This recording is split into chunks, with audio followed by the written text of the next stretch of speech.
stick with us. Travel with Trey YouTube. You knew that, right? No. You did? Okay.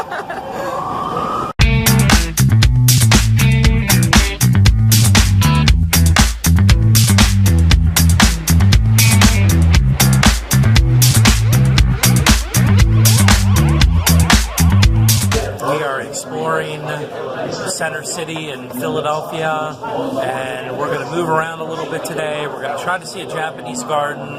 We're headed to the Eastern Penitentiary next, but we're making good friends at the bar. That's always important, and we're going to keep pressing forward.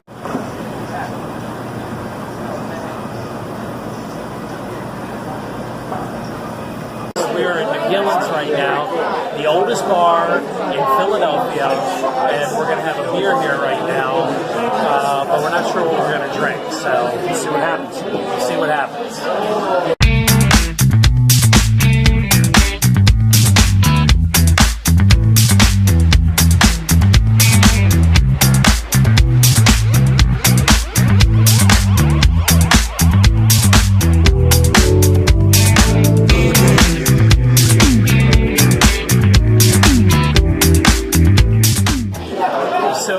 Into McGillen's, and we got some cool swag here, postcards that we can fill out, and they will return these to us if we fill them out with our address. That's your cordial. Do we hand this back to you? Thank you so much. Thank you.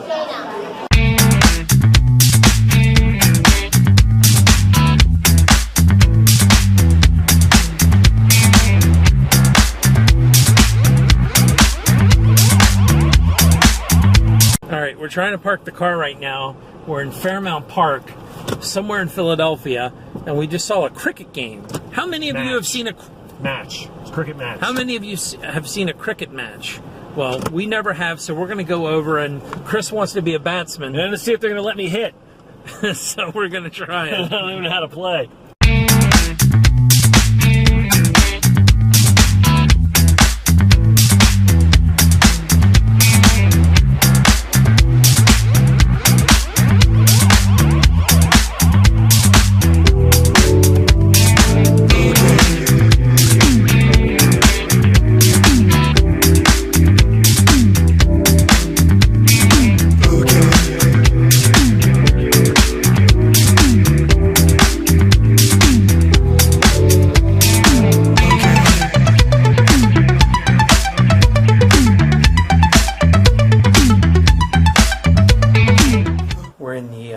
Shofuso house right now in Philadelphia, and I think I found my forever home.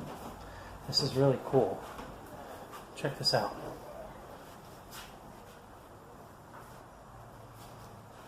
Sorry, I'm so hot and sweating. It is about 100 degrees in Philadelphia today.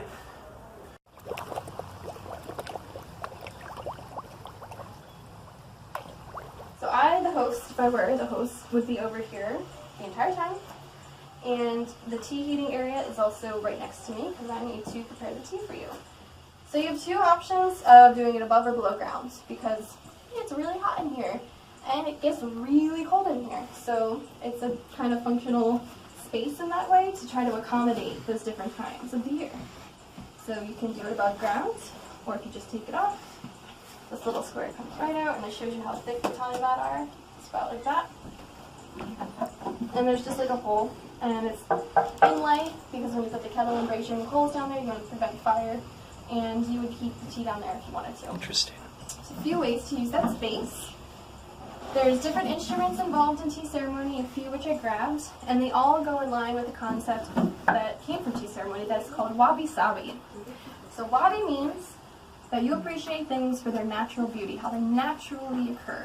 And the sabi portion means that you appreciate things the older they get. So things get more beautiful, more imperfections they gain. And the whole aesthetic of architecture that's around you right now, tea house architecture, is all about wabi-sabi. So you have a tree attached to the tokonoma, meant to look like there's like a tree growing through the middle, as if you stumbled into a monk's hut here.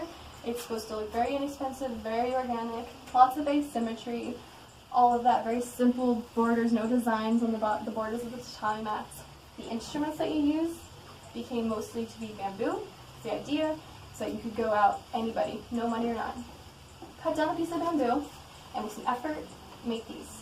So matcha, what you drink at tea ceremony, the powdered tea, you use this, which is called a chashaku, to scoop the powder into the tea bowl, and this is the whisk called a chasen, and this is what you use in this motion inside the bowl to whisk the two together. And that is how you prepare the tea. There's a bunch of other different things involved in tea ceremony because again, it's way more complex than this. But the reason it's so highly choreographed, on top of it being so complex and being so many different variations, is that when it happens, your host can also be present with you. Because if they have to be like, I don't remember how to do the next step, you're going to be like, oh, this is kind of stressing me out or something. If they can just do it, you guys are all in the moment, and it's supposed to be like a really nice experience. It's like part performance art, part hospitality act. Someone is making tea for you, and everything is with you in mind. All right, guys, we're done at Shofuso House. We had a good time. Christina was a great tour guide, and now we are moving on. It is so hot today in Philadelphia that I had to change shirts. That's how bad it is. 102 Fahrenheit right now in the car, measuring the outside temperature. So we're just trying to find parking right now. Yep, Eastern State Penitentiary. Here we are, historical site. We'll show you what it looks like on the inside in a minute.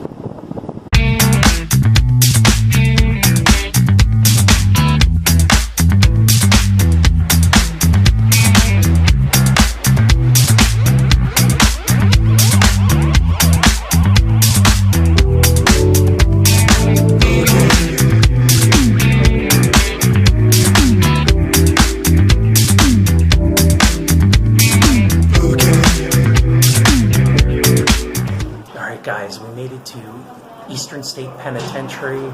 This is the oldest penitentiary in the United States and is famous for housing Al Capone for a period of time. So let's walk through.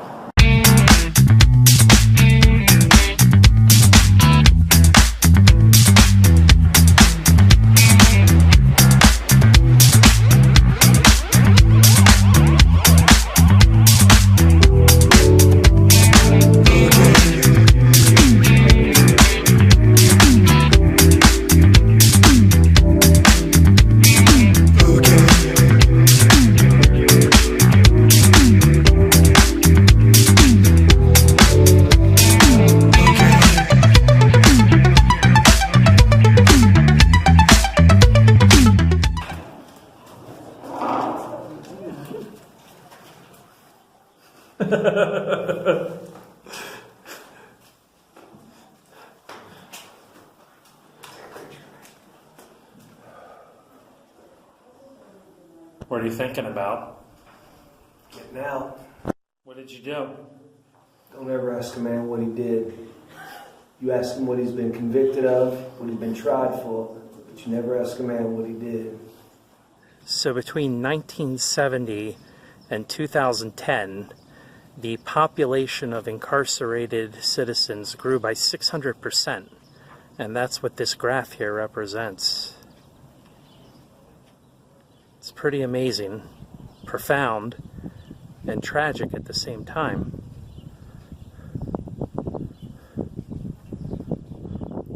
So here's a positive message, or a negative one, depending how you look at it. They've reserved this space for another bar to see how the prison population expands in 2020. So there is an area here where you can write a confession if you've ever committed a crime. And then you can place it on, I guess, under the desk here, but some have been posted on the wall as examples. And they range from being very minor to significant crimes.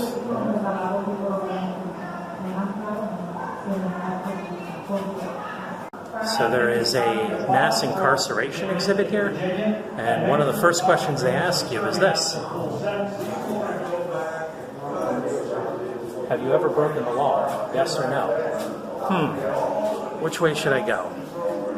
No or yes? unfortunately. Yes. And then it gets into the philosophical and societal question of incarceration. What's right? When is it overkill? And that's what this exhibit in here intends to address on some level, or at least to make you think about the question. I'm standing out here in front of the morgue at Eastern State Penitentiary, and it says that over 1,400 people were killed here of the 80,000 prisoners that were confined here at one point. And it makes you wonder, you know, there's this sense of evil here, but you don't know where the evil should be placed. Is it on the people that were here, or is it on the system itself? Of course, it's a poignant question. It's a very difficult question, and you can't see in here, unfortunately, with a camera well, but it's very creepy. And there's also a sense of ambivalent reverence at the same time for the people who died here. So I guess I have kind of mixed feelings being right here. All right, we have made it to Al Capone's cell. It's at the end of the tour. And here we go. You're going to head down cell block 9 to exit. So we're just seeing this before the tour closes. So we're just going to take a look in here. Was it really decorated like this? This is an interpretation. Yeah, but this is what they thought he had, the luxuries available? Yeah.